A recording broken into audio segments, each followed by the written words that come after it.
Tony Tone, my next guest, you can see live at the Englert Theater in Iowa City on Saturday, December 9th. He's also on SiriusXM Radio. He's a podcast host, actor, stand-up comedian, and he's always very funny. It's Jim Norton.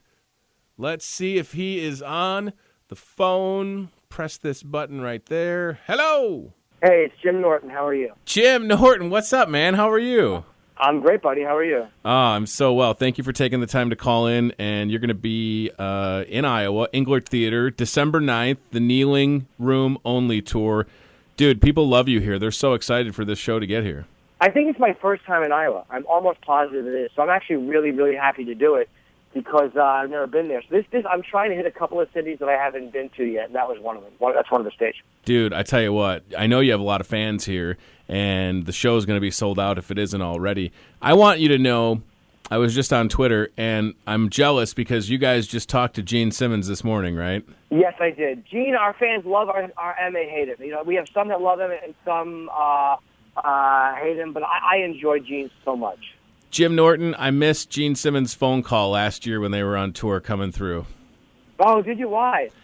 I don't know, man. I had a time set to talk to him, and because of where we're at, everything's on the phone, which is fine. And I've been doing radio for like 11 years, and I've missed 2 phone calls, and one of them was Gene Simmons. So I never got to talk to him. I got to talk to Paul Stanley and Tommy, but man, I was so bummed. So how was Gene? He was Gene. Plugging a lot of stuff, but I enjoyed Gene. You know what I mean? He was like, well, I've got the Kiss condoms and coffins. You know, he's got everything. He's promoting a book. You know, he's just got a million things he can plug in. I mean, you know, that's what Gene does. He's a machine with that stuff. But again, I love him, so I don't care. My co-host was messing with him a little bit, but I find Gene to be fun. I just enjoy him so much. No, I mean, yeah, he's a great guest. I wonder for you, like, what's your day-to-day schedule like? Because you obviously have the show with Sam, and then you're doing all these different podcasts. Like, so what does the rest of your day today look like? Today, I after our phone call, I have one more phone call to promote my tour, and then I go to the airport, and I go to Indianapolis, and then I go and do Peoria, Illinois, and I fly home Sunday morning. And Monday, Tuesday, Wednesday, I do radio. Monday morning, I do radio from 8 to 11. And then I go to the gym, and then I do UFC Unfiltered, and then I have usually 2 sets at the Comedy Cellar on Monday night. Wow. Well, Peoria is not that far from us, so if people are listening, they can absolutely see Jim in Peoria. My coworker Joel is sitting in here, Jim, and we're both fans of yours, but I think Thank you. Yeah, of course. Joel, what do you want to ask him? We both are in radio, morning radio, and I think for me, I was in sales, so I used to listen to satellite radio all the time, and your show, and with O&A. And I think our biggest fear in morning radio, Tony, was to avoid Jocktober, making it onto the Jocktober broadcast. Yes. Yes. What is it about? You had that opportunity to kind of poke fun at the morning zoo radio, but you're also a morning radio guy. What do you like about how you get to approach morning radio, where some of us who are on the terrestrial side don't have some of the latitude that you have? Well, you guys, are also restricted because the program director wants every minute accounted for. There's a whole different way ads are done with you guys. Ad revenue is a much bigger part of terrestrial than it is satellite. So I think there's so many advantages to doing satellite radio because we can have language freedom, and not even to be filthy, but just, to go with certain content that are hard, So it's harder to do what you guys are doing, honestly, and be successful at it. Dude, I was so glad, though, like, I would listen to Jocktober, and I never really did anything that I thought would warrant being on Jocktober, but you also never know what's being listened to, so, oh, man, it was just... Yeah, what bit are they getting? Oh, no, yeah, of course. Right. And then, too, just another question. You're a stand-up comic. Comedians are always known for pushing the envelope. I grew up listening to, like, Richard Pryor and Eddie Murphy. Those are the guys who I listen to all the time, but also Steve Martin. Then one of the real true comedic genius voices is I believe, a guy who's a friend of yours, Louie C.K., who, has been in the headlines recently. Sure. And, what is it like how fine line is it where you're pushing the envelope creatively in comedy, but then also sometimes it can bleed over into your social life? Well, there's just certain things you can't do in your personal life. And you can't put other people in that boat. Like, I don't care what your fetish is. All fetishes are fine. It doesn't matter to me. The only problem is you don't want to rope another person into that and make them watch you engage in your fetish unless that's what theirs is, too. So I think that's the problem where, Louie's not a monster. He's not some awful guy. He's just, it was selfish to think, hey, I can ask these women and have it be okay at work. If you're on a date with someone and you ask them, you're on a Tinder date, and you're at dinner and hey, do you want to come back and watch me do that? That's a little bit different because you're on a date, and hey, a lot of people know what the motive of the date is. But it's different when you're in a work environment. I think that's the main problem.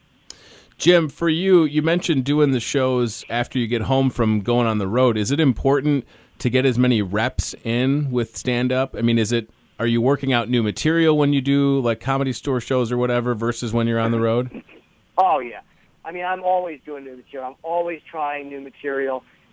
It's important to me because I want to know what works. I do so much of it, in the Comedy Cellar in New York, and I think if it's going to work for my that audience, it'll work for my audience. So that's kind of why I try to do that. But I'm always trying to work on new material. I get bored fast, dude. When it comes to specials like Mouthful of Shame, your most recent one on Netflix, which is fantastic, and thank you. I laughed so hard that my wife thought something was wrong because I was watching it and she was upstairs with our kids. So I wonder, like, when it comes to the time when you're going to film a special, I just talked to Bob Saget the other day, as a matter of fact. I saw Bob this morning. Yeah, Bob's so great, and he said that his most recent special just sort of happened, but, like, was Mouthful of Shame planned out for a while? Did you know it was coming up when you went to record it? Well, I knew we were doing it. Yeah. We had planned it for like 6 months. We knew when we were going to be doing it and where and all that stuff.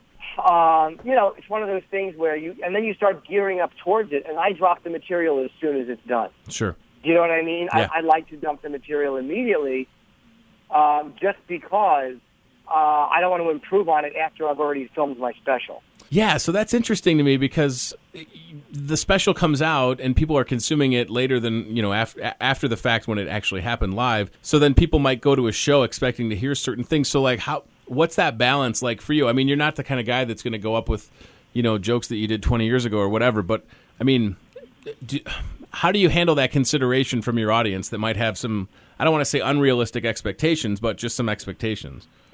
Well, I think my audiences have become kind of educated to the way I do stuff, and I think most of them know that they're not going to see the same material, and I think that's one of my strongest draw points, is that they know it's going to be new comedy because there's so much content, you can get it anywhere. I think that they're happy they're going to come and see something with me live that they have not seen yet. Englert Theater, December 9th, Iowa City. It's a really cool place. You're totally going to dig it. Jim's website is, of course, eatabullet.com, which is the best. I got JimNorton.com finally. You do? Great. Yes, I did. Yes, Jim Norton. Dude, thank God. I can't believe how long that took. So what about writing another book? I mean, obviously you're busy with the podcast and the radio show and touring, but have you thought about doing another book? Many times, and I've just been a little bit lazy with that. But in the years I've done the book, I've shot 4 one-hour specials, and I hosted Down and Dirty on HBO for 4 episodes. So I've been creative. It just hasn't got into writing a book. I kind of do want to do another book badly. Well, your fans would eat it up, that's for sure. I hope so, man. I want to make sure I got something to say. Yep. So Jim, you're very well known for your character Chip Chipperson as well with the Chip Chipperson podcast. Do you ever see yourself going full on Andy Kaufman and doing a whole comedy special just as Chip Chipperson? I see my whole life becoming Chip Chipperson. The fans love him more than me. Believe me, if Jim Norton was dead, but Chip lived on, they'd get over that pretty quickly. So yeah, I love doing Chip. It's my favorite thing to do. It really is. Oh man, are we going to see you on season 2 of Crashing? That's got to be coming soon, right? No, I'm not in season 2. I haven't seen in season 1, but not in season 2. Okay, I was wondering about that. All right, man, listen, you're busy. You're taking the time to talk to us. I appreciate it so much, and I can't wait for people to see you again December 9th, Englert Theater, Iowa City. It's the Kneeling Room Only tour, and if you have Netflix, get to Mouthful of Shame. Check that out, and all the different podcasts. Dude, you're so busy. Thank you so much, buddy. Thanks a lot, guys. Take care. I appreciate it. Be well. Thank Bye. you. Bye.